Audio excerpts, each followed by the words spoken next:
Gülsek de gözlerimiz kaldı yolda. Sensiz bu muhabbet dokundu gönlümüze. Sazaniye gelmedin, gönlümüzü delmedin. Bir selam yollayıp halimizi sormadın. Biz seni bekledik gece boyunca. Sazaniye gelmedin, Sazaniye gelmedin.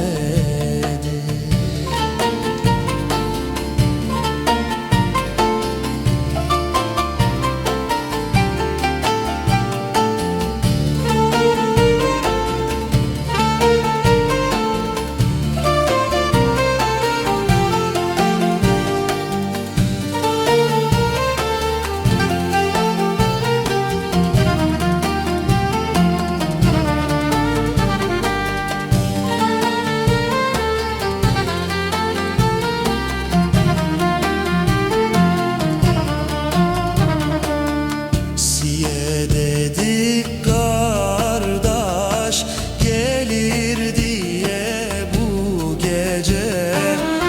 Gözümüz kapıda kaldı sessizce. Bir yerin boş kaldı yine sofrada. Hasretin çöktü içimize ince ince. Siye yaktık türküyü, siye içtik bu gece. Adını kattık her sözün hecesine. Sazaniye gelmedin, gönlümüzü delmedin. Bir selam yollayıp halimizi sormadın.